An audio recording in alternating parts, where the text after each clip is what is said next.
Você está ouvindo a série de mensagens Ninguém Manda em Mim, os 10 mandamentos sob a ótica de Jesus.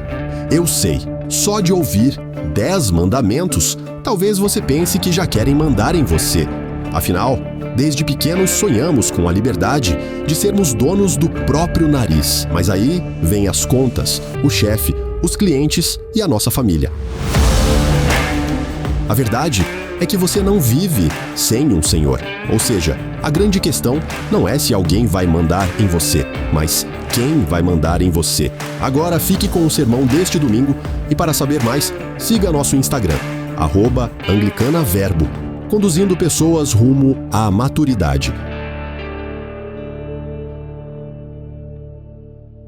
A minha voz não é assim, você tá pensando que ela tá meio trela. Não tô bem hoje, a oração é dobrada. Tô rouco, tô sem voz. De manhã eu consegui pregar, mas quase no final não vai. Creio que aqui vai. Queria te convidar a abrir sua Bíblia comigo. Lá em Êxodo. E venho trazendo um abraço, um beijo da minha igreja. Igreja Batista Memorial em Teresópolis. Pastor Eric Mendonça. Ele mandou um abraço. Glória a Deus. Falei assim. Café. E aí, convidar, a gente vai ler 2 textos. Já fiquei feliz quando o pastor falou, me passou os textos, 2 textos, um do antigo, um do novo. A gente lê o antigo, a gente lê esse mandamento precioso que o Senhor deixou pra gente, mas a gente lê também a partir da ótica de Jesus Cristo, o que ele falou disso, o que ele ensinou pra gente. Então a gente vai ler Mateus 6 também.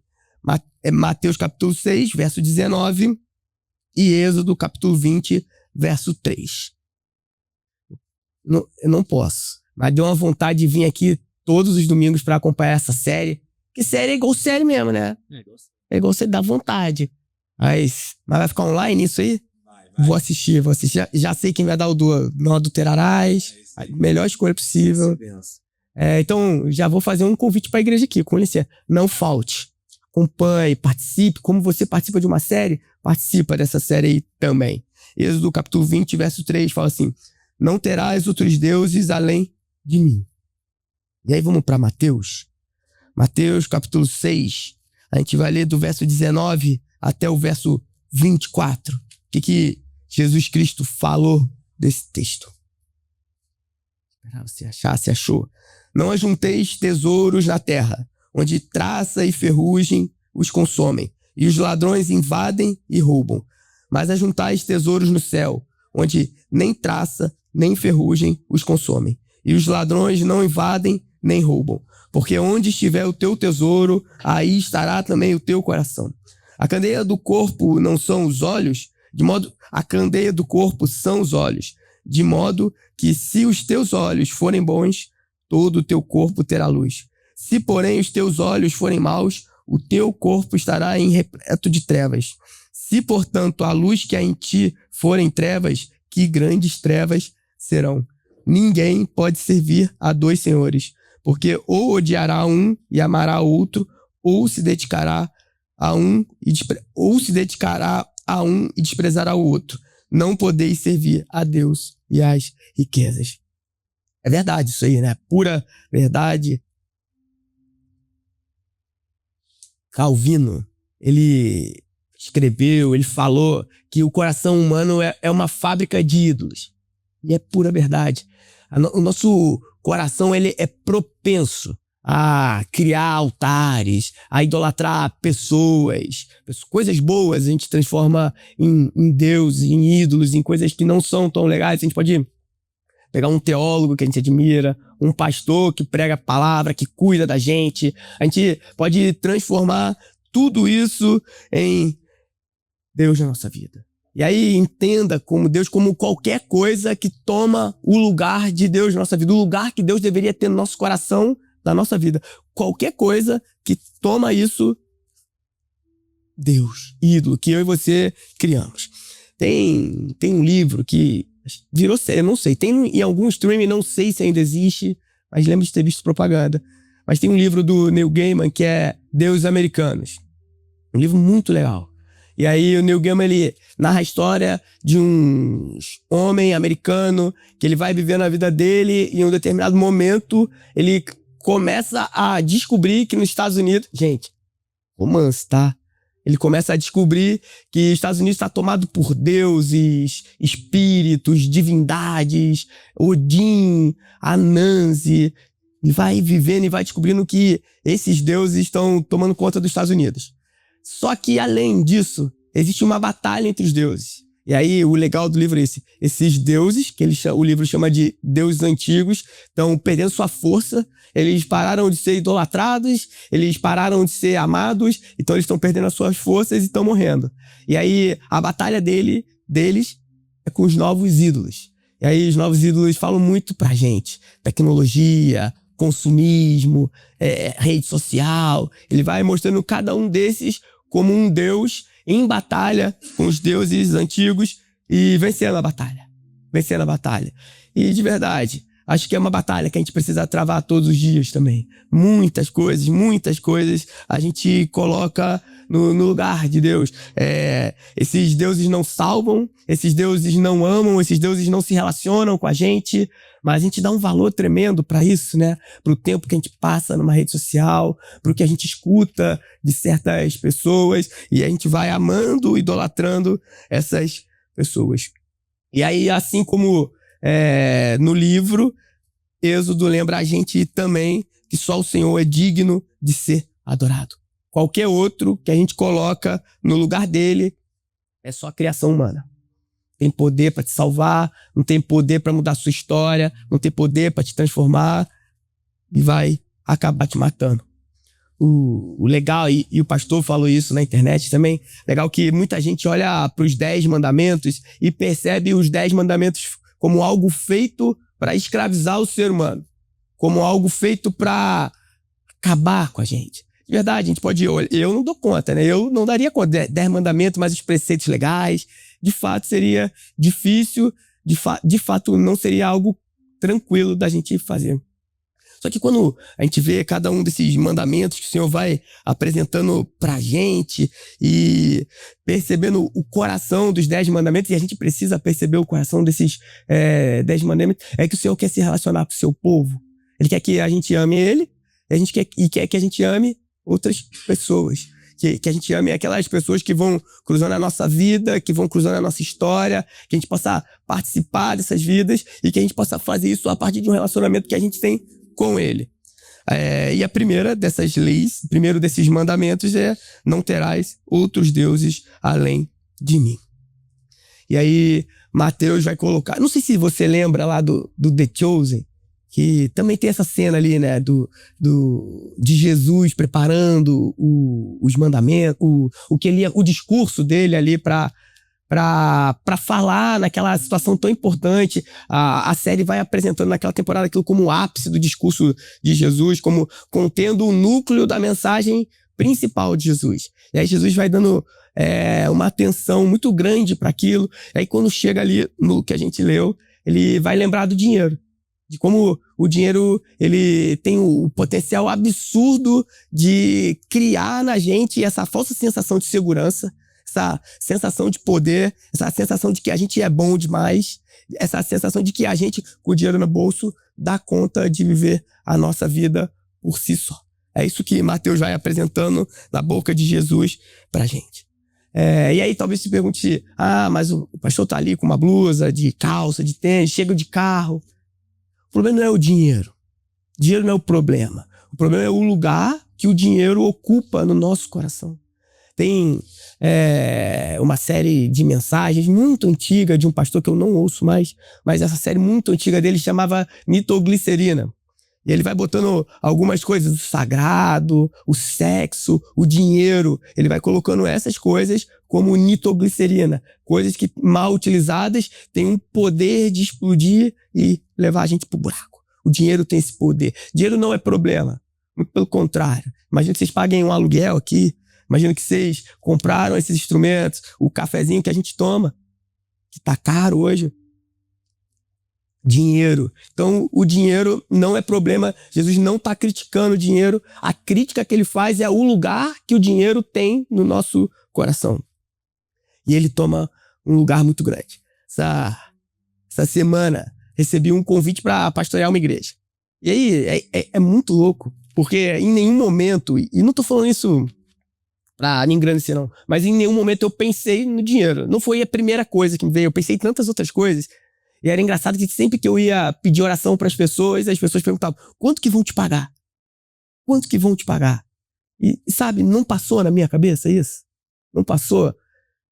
Outras coisas, o trabalho, aquela comunidade, o levar meus filhos, o levar minhas filhas, tudo isso passou, mas o dinheiro não. E percebo que os seres humanos têm, há muito, muito, muito tempo, talvez por isso Jesus já fale disso lá atrás, têm colocado o dinheiro como algo importante demais na sua vida.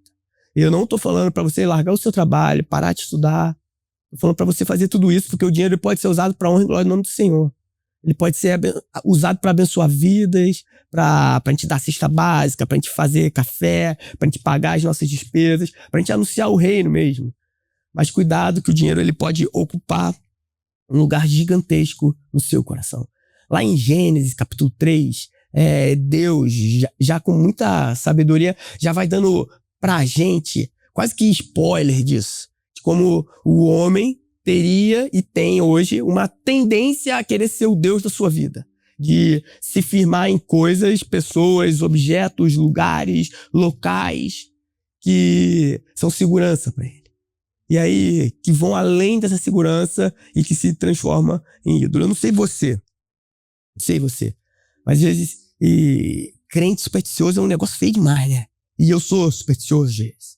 Lembro que uma vez eu passei uma temporada, um ano inteiro, assistindo todos os jogos do Fluminense com a mesma roupa. Todos os jogos, até perder a final da Libertadores de 2008. Assim, todos os jogos, falei, tá dando sorte. É isso que tá fazendo ganhar. Aí botava aquela roupa, repetia todos, do pé à cabeça. Todos os dias, aqui ia assistir os jogos com aquela mesma roupa, achando que eu tava ajudando o meu time. Sabe que a gente faz isso também? Deus age na nossa vida, Ele faz algo incrível na nossa vida, Ele é bondoso na nossa vida, Ele é milagroso, e a gente precisa edificar, a Bíblia ensina, a gente precisa edificar altares que nos lembrem disso, mas no sentido de nos fazerem recordar, e não de nos deixar presos a isso. Cuidado com os ídolos que você tem construído, cuidado com os altares que você tem construído. O dinheiro tem um poder absurdo, mas o dinheiro só tem poder porque ele traz para você essa falsa sensação de segurança e de poder. Acho que um bom balizador para a gente saber que deuses a gente tem adorado é a gente fazer uma lista de prioridades. Eu não sei você, eu gosto de fazer listas. Se a gente fizer uma lista de prioridades, o que é prioridade para você? E aí você escreve ali 10 prioridades na sua vida. Pode fazer 10 coisas que você não vive sem. 10 coisas que eu não dou conta de abandonar. Talvez você olhe para essa lista e encontre ali deuses. Coisas, pessoas, situações que têm tomado o lugar do único Deus na sua vida.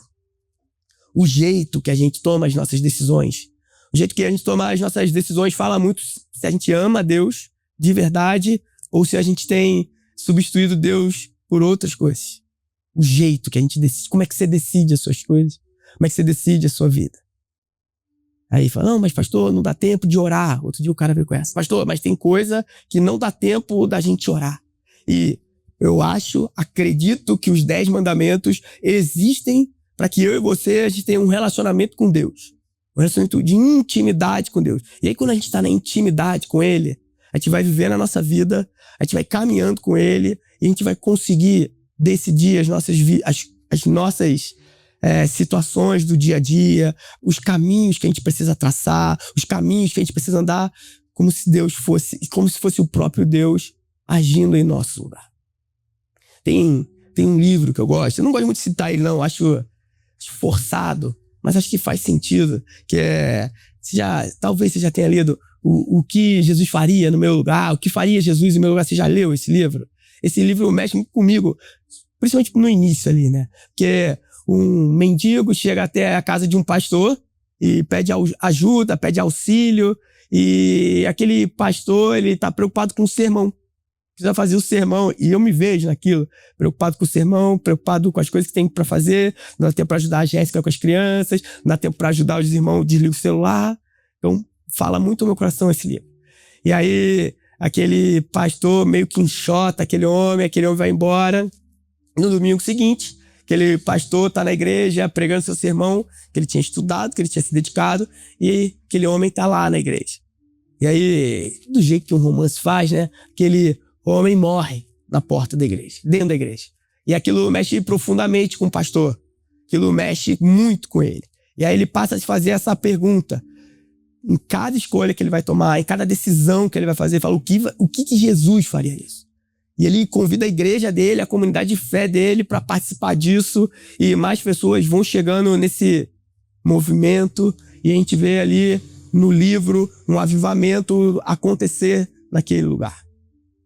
Um avivamento, corações se rendendo a Jesus Cristo e a cidade usufruindo e desfrutando disso que só o Espírito Santo pode fazer, de vidas que se dobram a ele. E aí o camarada que tinha muito dinheiro, ele passa a compartilhar o dinheiro. O camarada que tinha uma posição na sociedade, ele passa a usar daquele emprego em prol do reino de Deus. E as coisas vão mudando naquela comunidade, e outras cidades vão vendo aquilo, e aquele movimento vai tomando forma, vai tomando cara, e o reino de Deus vai sendo anunciado. Talvez o reino de Deus não venha sendo anunciado na nossa vida, porque a gente tem tantas outras prioridades que não o próprio Jesus Cristo. A gente talvez tenha na nossa casa tantos altares, a coisas, a ideologias, a pessoas, a partidos, a clubes de futebol. E a gente vai perdendo de o encontro que um dia a gente teve com Jesus Cristo.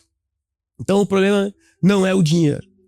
O problema é o lugar que o dinheiro ocupa no seu coração. E aí você pode substituir agora o dinheiro por qualquer coisa que toma o seu coração. Qualquer coisa que você pensa demais. Qualquer coisa que você sonha demais. Qualquer coisa que você almeja demais. É bom que não tem adolescente aqui, né? Adolescente, não consigo viver sem fulana. Você já sentiu isso? A gente sentia isso, adolescente. Que achava que não ia dar conta de viver a vida sem aquela pessoa. Só que a gente dá conta. A gente não dá conta de viver a nossa vida sem Deus.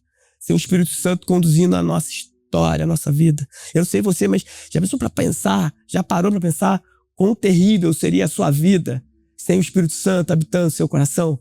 Sem o Espírito Santo te guiando, te soprando. Vai por ali, por favor, pastor. Abre a igreja. Vai, não vai. Ele te soprou, te dando essa cola espiritual. E muitas vezes eu e você, a gente abre mão disso. A gente tem acesso a ele, a gente pode abrir as escrituras todos os dias, a gente pode ter acesso à palavra do Senhor, a gente carrega ela debaixo do nosso braço aqui. A gente abre, a gente folheia, a gente pode falar com ele. Antes o Sermão da Montanha, capítulo 6, Jesus, antes de falar dessas riquezas, desse cuidado que a gente precisa ter com o dinheiro, ele fala de oração, do jejum e das esmolas. Essas 3 práticas que ele deixou para a igreja que aproximam o nosso coração do coração dele. E logo em seguida ele faz o dinheiro, fala do dinheiro, então acho que tem algum nexo nisso. Essas coisas afastam a gente de Deus. Acredito muito nessas ferramentas. Lembra do rádio? Lembra do rádiozinho que você tinha lá na sua casa, que tem na casa da sua avó, que tem aquele dial, e que quando estava fora da estação que você queria ouvir, ficava aquele chiado, e conforme você ia sintonizando, se aproximando daquela frequência desejada, a hora que chegava, ficava nítido e claro, Rádio Globo. Você lembra disso? A oração faz isso com a gente. A leitura da palavra faz isso com a gente. Sintoniza o nosso coração ao coração de Deus.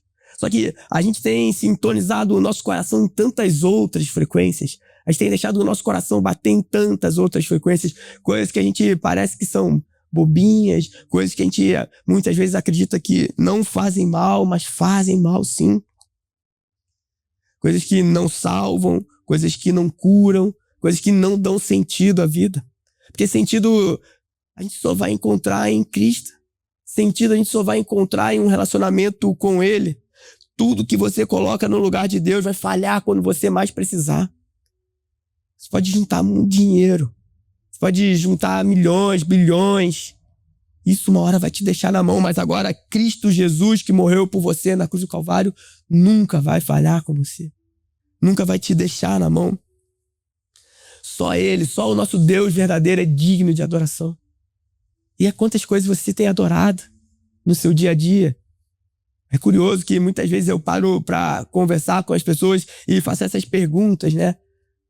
A pessoa está no gabinete, fala, pastor, eu queria ler mais a Bíblia, eu queria mais orar mais. E aí eu pergunto, não, vamos lá, como é que é seu dia?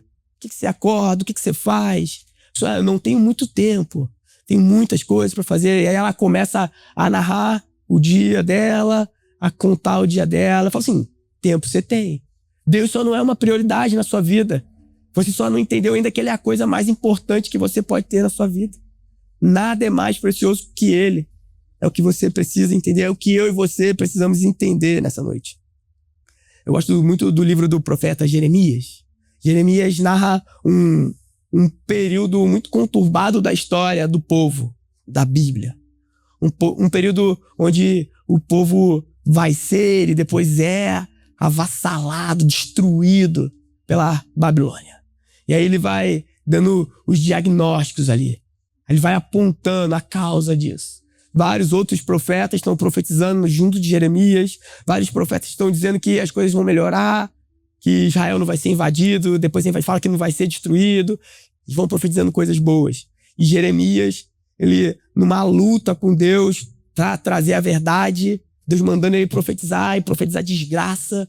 E ele vai apontando esse diagnóstico e ele fala assim, nosso povo vai ser destruído porque se curvou a outros deuses. Nosso povo vai acabar porque se curvou a outros deuses. E essa fala que Jeremias fala há tantos e tantos anos atrás pode servir para as nossas igrejas dos dias de hoje.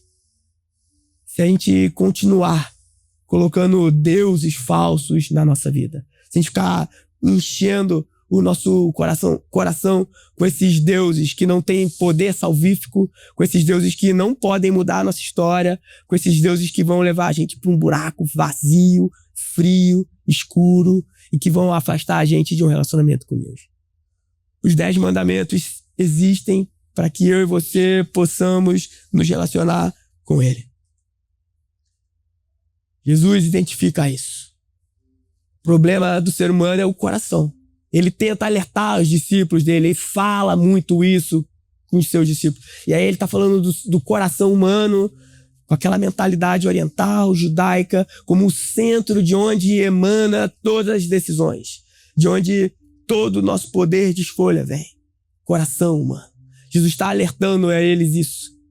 Antes de vocês se dizerem os meus discípulos, e aí a gente precisa voltar aqui no Sermão da Montanha, e entender o Sermão da Montanha como Jesus apresentando o núcleo central de sua mensagem, quase que um retiro espiritual aqui. Jesus passa algum tempo com os seus seguidores e ali nesse tempo que ele passa, ele traz as bem-aventuranças e vai trazendo aquilo que ele achava de mais importante. Ele junta os seus discípulos ali e apresenta. E aí é tão fantástico quando Jesus desce do sermão, quando ele desce daquela montanha, depois de dar essa aula de teologia para os seus seguidores, ele encontra um homem que há muito tempo não era tocado por ninguém, um homem que precisava desse encontro com Jesus Cristo, e os seus discípulos estão vendo isso, Jesus encontrando aquele homem, e Jesus mudando a vida daquele homem a partir de um relacionamento. Como se Jesus estivesse dando a teoria, apresentando a teoria, e agora ele apresenta a prática, e falasse pra gente hoje que é muito legal a gente vir para as nossas igrejas, estudar a Bíblia, cantar, render louvores ao Senhor, mas que lá fora a nossa vida precisa, como o pastor falou, refletir Jesus Cristo por onde a gente for. Só que as nossas prioridades, esses deuses falsos que a gente vai cultivando e criando na nossa vida, vão atrapalhando a gente de se relacionar com Deus e vão impedindo a gente de completar a boa obra que o Senhor tem para fazer na vida das pessoas aí fora. Porque a gente enche o nosso coração com coisas banais. Porque a gente enche o nosso coração com coisas que não foi o Senhor que deu pra gente.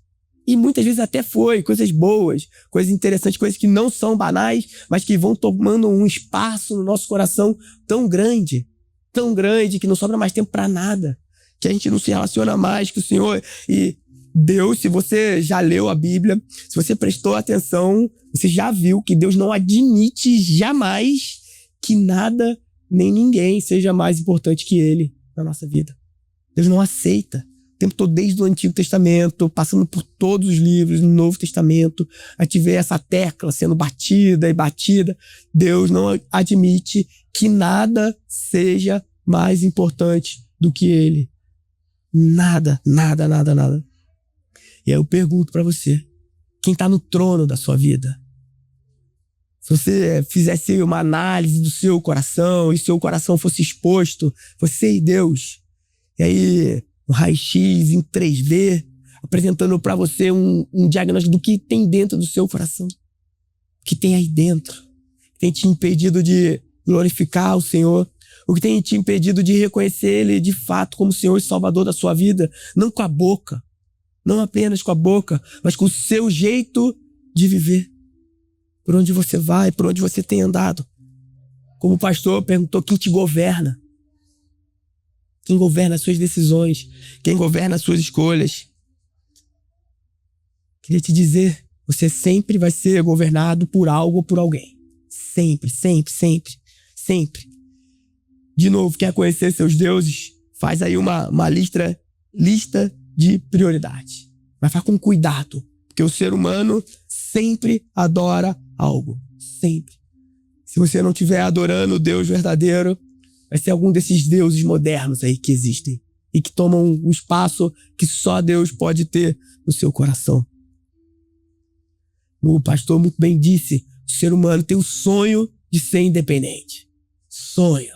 Eu lembro, meus 18, 17 anos, vou fazer 18 anos, vou sair da casa da minha mãe, vou morar sozinho, vou ser o rei do mundo.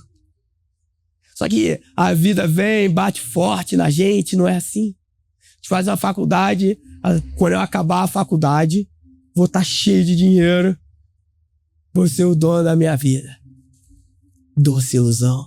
E aí você consegue um emprego bom, emprego dos sonhos. Agora eu vou mandar na minha vida. Agora as coisas vão caminhar. Não, não. Deus nunca vai deixar você ter isso. Nunca. Ele quer sempre mandar na sua vida. Ele quer que você sempre dependa dele. Ele quer sempre que você reconheça que ele é o único que pode te ajudar a se manter firme na sua caminhada. Para de criar esses altares.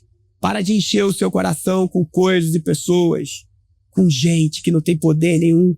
Com gente muito boa. Gente legal. O pessoal tem uma mania de adorar pastor, né? De achar que a gente é perfeito. De achar que a gente é incrível.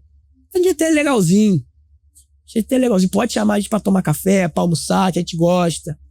A gente não tem poder pra mudar a sua história. A gente é instruído pelo Espírito Santo, usado pelo Espírito Santo. A gente pode te ajudar, a gente pode te mostrar caminhos. Mas quem vai mudar a sua história é o Senhor. Você precisa se relacionar com Ele. Você precisa acreditar que Ele é o autor e consumador da sua fé. É tão fantástico olhar para esse livro aqui e ver o Senhor mudando trajetórias, mudando vidas. Eu acho tão louco olhar para Abraão. Abraão dá um passo de fé, Abraão ouve, e aí num tempo onde Deus ainda nem havia se apresentado, eu e você hoje a gente tem a Bíblia, Deus já se apresentou, a gente conhece o que Ele fez, a gente sabe o que vai fazer, a gente sabe como é que a história vai acabar. Mas Abraão não. E aí um dia Abraão é chamado por Deus, é convidado a entrar, não numa jornada, não numa caminhada apenas, mas num relacionamento com Deus. Um relacionamento pautado por confiança. E aí ele deixa Ur dos Caldeus, aquele lugar tomado por deuses. Deuses que não têm poder algum, que não tinham poder algum. E aí ele inicia a sua caminhada em um relacionamento com Deus. E cada vez que ele se coloca num relacionamento, nessa caminhada, as coisas acontecem. Não no tempo que ele queria, mas acontece. Ele não enxerga as coisas acontecendo, mas as coisas estão acontecendo. Só que cada vez que Abraão perde de vista o agir de Deus, ele tenta fazer as coisas do seu jeito. O Deus da sua história. Ele governando a vida, as coisas dão errado. E aí ele mente. Aí ele faz escolhas que não são boas. E aí ele bota pessoas em risco. Porque ele acha que sabe como fazer as coisas e ele não sabe. Ele quer dar um jeitinho. Deus tem um plano para ele, perfeito, bom, agradável, demorado. Mas Deus tem isso para ele, só que ele quer fazer do jeito dele, fazendo do jeito dele, ele faz tudo errado. Não parece com a gente? Parece eu e você, que não temos paciência de aguardar o agir de Deus, que não temos humildade para entender que Ele é o Deus da nossa vida, que Ele sabe o que é melhor pra gente, que Ele conhece a quantidade de fios de cabelo que a gente tem na nossa cabeça. E que a partir de um relacionamento com Ele, a gente vai ter uma vida melhor. E ainda assim, a gente sai de casa sem ler Bíblia. A gente sai de casa sem orar. A gente acha que a gente pode se alimentar dessa palavra em 30, 40, 1 hora aqui na igreja, uma vez na semana.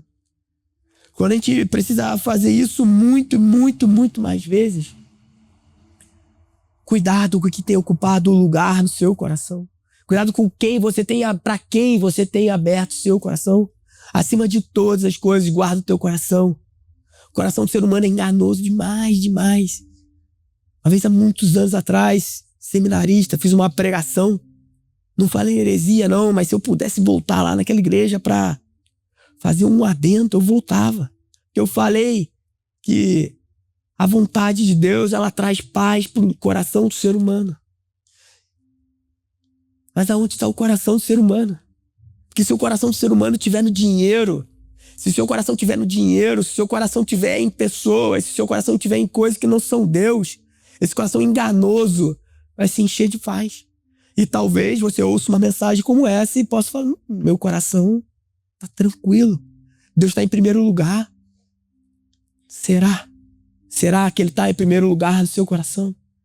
Será que o tempo que você tem dedicado a Ele é o tempo que Ele exige de você? É o tempo que Ele espera que você dedique a Ele? Cuidado com o que tem governado a sua vida. Cuidado com o que tem governado a sua história. Os 10 mandamentos não existem para te escravizar. Deus não quer te escravizar, Ele quer entrar num relacionamento com você. Ele te salva. Você é salvo pela fé única. Glória a Deus. Que bom que a gente não precisa fazer mais nada. Só que, e agora? Uma vez salvo, como é que é a nossa vida? Como é que a gente se entrega nesse relacionamento com Ele? Para Ele dia após dia mudar a gente. Para Ele dia após dia transformar a nossa história. Transformar a gente. Para que eu e você sejamos parecidos com esse Deus que a gente ama, mas que ama a gente também. Com esse Deus que está lá no alto, mas que todos os dias escolhe se relacionar com a gente. Para a gente se relacionar com esse Deus que habita no nosso coração e que se propõe a se relacionar com a gente. Que te convida a se relacionar com Ele. E vou além. Esse Deus que te atrai dia após dia, dia após dia. Cuidado com o que você tem colocado no seu coração. Não lê os 10 mandamentos só como um conjunto de regras, não. Um conjunto de regras para te impedir a ser feliz.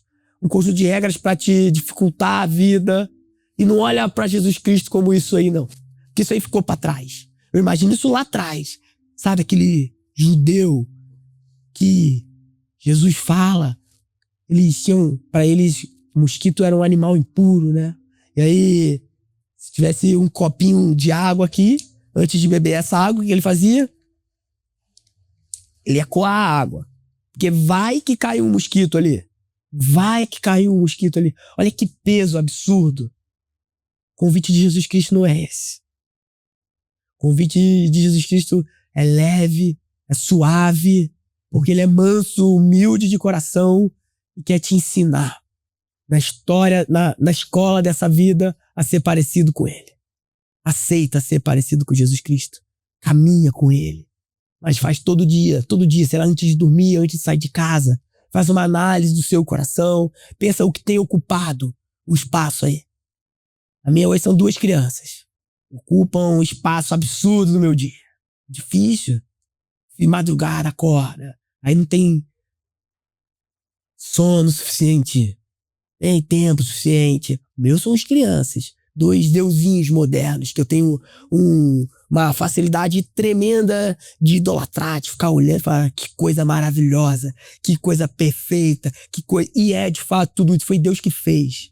Foi Deus que fez. Mas se eu não cuidar do meu coração, eu dedico mais tempo para eles do que para Deus. E aí eu falo como quem entende que a família é o meu primeiro ministério. É o ministério que eu preciso cuidar, não cuido muito bem, mas preciso. Mas também com esse cuidado de que pessoas que eu amo podem tomar o lugar de Deus no meu coração. Cuidado com o que tem tomado o seu coração.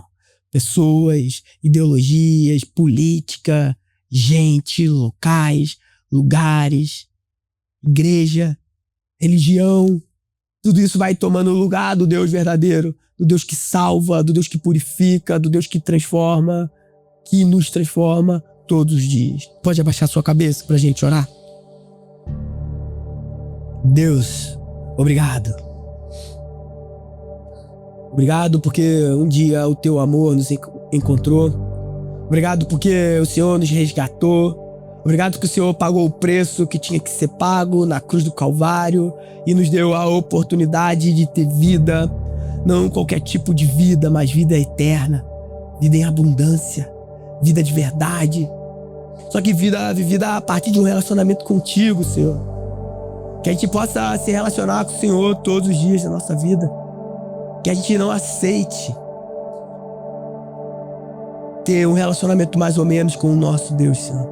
Sonda os corações aqui nessa noite, Senhor. Mostra, Senhor, o que tem tomado o teu lugar nas nossas vidas, Senhor. Mostra o que tem tomado lugar nos nossos corações, Senhor. Ah, Deus, que muito facilmente idolatra pessoas. Muito facilmente a gente idolatra situações. Perdão, Senhor. Perdoa, Senhor, esses corações, Senhor, que nessa noite reconhecem que são completamente dependentes de Ti, submissos a Ti, submissos à Tua vontade, Senhor. Mas que a gente possa declarar isso com a nossa boca, sim, mas viver isso nos nossos dias, Senhor. Que como o profeta Jeremias, a gente possa diagnosticar o que tem nos afastado de Ti, Senhor. O que tem impedido a gente de Te louvar, o que tem impedido a gente de Te adorar, o que tem impedido a gente de viver uma vida submissa à Tua vontade, Senhor. E que a gente possa se entregar nesse relacionamento, e vivendo um relacionamento contigo, a gente possa ser muito parecido contigo, Senhor. Por favor, transforma a gente dia após dia. Trata os nossos corações, Senhor, cuida dos nossos corações, quebra esses altares que são feitos aqui dentro, Senhor. Quebra isso em nome de Jesus, Senhor. Dá um coração parecido com o Teu pra gente, Senhor. Obrigado pela bênção, pelo privilégio que é ser habitado pelo Teu Espírito Santo. Obrigado que o Teu Espírito Santo habita a gente, Senhor. Que a gente não apague esse Espírito, que a gente ouça a Sua voz, que a gente se derrame em um relacionar contigo, Senhor. Perdoa a gente, Senhor, por achar que dá conta de viver a vida sozinho. Perdoa a gente por viver autossuficiente demais, Senhor. Livra a gente disso todos os dias, Senhor. Livra a gente de se olhar no espelho e achar que é o dono da nossa vida. Livra a gente de achar que é o Deus da nossa história. E que a gente possa, nessa caminhada, nessa jornada até a cidade celestial, caminhar com Deus na nossa vida, num relacionamento leve, suave, não num conjunto de regras, mas numa pessoa. A pessoa que saiu do seu trono de glória, se esvaziou completamente, morreu morte de cruz, para que fôssemos lavados pelo Teu sangue, Senhor, para que uma vez redimidos, pudéssemos nos relacionar e ser parecidos contigo, Senhor. Por favor, que a gente possa, dia após dia, ser parecido contigo, Senhor. Em nome de Jesus. Amém e amém.